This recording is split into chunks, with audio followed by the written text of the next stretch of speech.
ଯାଜପୁର ଗୌତମ ବୁଦ୍ଧ ସଂସ୍କୃତି ଭବନ ପରିସରରେ ଅନ୍ୱେଷଣ ଥିଏଟର ଗ୍ରୁପ ପକ୍ଷରୁ ହୁଣ୍ଡିଦାନ କାର୍ଯ୍ୟକ୍ରମ ଅନୁଷ୍ଠିତ ହୋଇଯାଇଛି। ମୁଖ୍ୟ ଅତିଥି ଭାବେ ଭୁଲେକ ବନ୍ଦୋବସ୍ତର ଅତିରିକ୍ତ ଆୟୁକ୍ତ ଅକ୍ଷୟ କୁମାର ମଲ୍ଲିକ ଯୋଗଦେଇ କାର୍ଯ୍ୟକ୍ରମକୁ ଆନୁଷ୍ଠାନିକ ଭାବେ ଉଦ୍ଘାଟନ କରିଥିଲେ।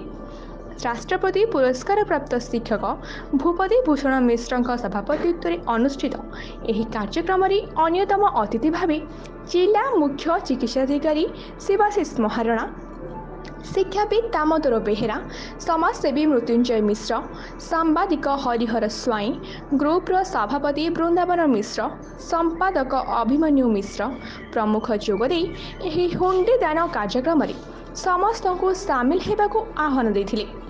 ଏହି ଅବସରରେ ଥିଏଟର ଗ୍ରୁପ ପକ୍ଷରୁ ଆଦାୟ ହୋଇଥିବା ହୁଣ୍ଡିକୁ ଉପସ୍ଥିତ ଅତିଥିମାନେ ଭଙ୍ଗ କରିଥିଲେ ଏବଂ ହୁଣ୍ଡିରେ ଆଦାୟ ହୋଇଥିବା ଅର୍ଥରାଶିକୁ 2 ଜଣ କ୍ୟାନ୍ସର ରୋଗୀଙ୍କ ଚିକିତ୍ସା ନିମନ୍ତେ ତାଙ୍କ ପରିବାର ବର୍ଗଙ୍କୁ ପ୍ରଦାନ କରିଥିଲେ।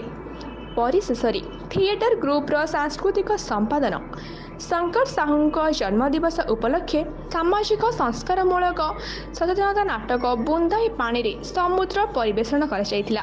ସାମାଜିକ କାର୍ଯ୍ୟକ୍ରମ ଅନୁଷ୍ଠାନ ଥିଏଟର ଗ୍ରୁପ ଯାଜପୁର କାର୍ଯ୍ୟକ୍ରମ କରାଯାଇଥିଲା।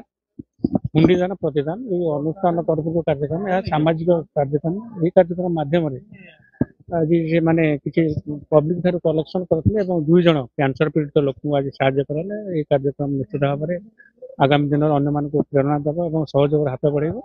ଆମେ ଆଶା କରିବୁ ଅନୁଷ୍ଠାନ ଗ୍ରୁପ ଯେଉଁ କାର୍ଯ୍ୟକ୍ରମ ଦୀର୍ଘ 7 ବର୍ଷ ଧରି ଚଲେଇ ଆସିଛି, 8 ବର୍ଷ ଧରି ଚଲେଇ ଆସିଛି, ନିଶ୍ଚିତ ଭାବରେ ଆଗାମୀ ଦିନରେ କାର୍ଯ୍ୟକ୍ରମ ଭଲ ହେବ ଏବଂ ଲୋକଙ୍କର ବିଭିନ୍ନ କ୍ଷେତ୍ରରେ ସାହାଯ୍ୟ ସହଯୋଗ ସହିତ ଏବଂ କଳା ସଂସ୍କୃତି ସାହିତ୍ୟକୁ ଆଉ ଟିକେ ଭଲ ଭାବରେ ପ୍ରଚାର କରିବା ପାଇଁ କାର୍ଯ୍ୟ କରିବ।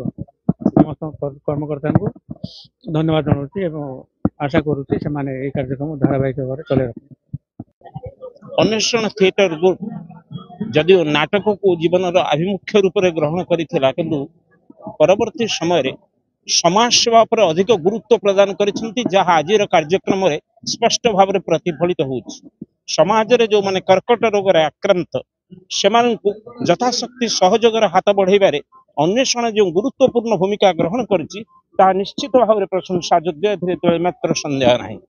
ଏବଂ ଏଠାରେ ମଧ୍ୟ ମୁଁ ଆହୁରି ସ୍ପଷ୍ଟ କରିଦେବା ପାଇଁ ଚାହେଁ, ଅନୁଷ୍ଠାନର ଯେଉଁମାନେ କର୍ମକର୍ତ୍ତା ସେମାନଙ୍କର ଜନ୍ମଦିବସକୁ ମଧ୍ୟ ସେମାନେ ସାଧାରଣ ଭାବରେ ପାଳନ କରି ସେବା, ତ୍ୟାଗ ଓ ତିତିକ୍ଷାର ମନ୍ତ୍ରରେ ସତେ ଯେପରି ସମାଜକୁ ଏକ ଆଶୀର୍ବାଦ ମୁଦ୍ରାରେ ସେମାନେ ଦେଖୁଛନ୍ତି ଏବଂ ଖାଲି ଦେଖୁନାହାନ୍ତି, କାର୍ଯ୍ୟରେ ମଧ୍ୟ ପରିଣତ କରୁଛନ୍ତି। ସେଥିପାଇଁ ଅନ୍ୱେଷଣ ଥିଏଟର ଗ୍ରୁପ କେବଳ ଯାଜପୁର ନୁହେଁ, ଆଜି ସମଗ୍ର ଓଡ଼ିଶାରେ ଏକ ସ୍ୱତନ୍ତ୍ର ପରିଚୟ ସୃଷ୍ଟି କରିପାରିଛି, ଏହା ନିଃସନ୍ଦେହରେ କୁହାଯାଇପାରେ।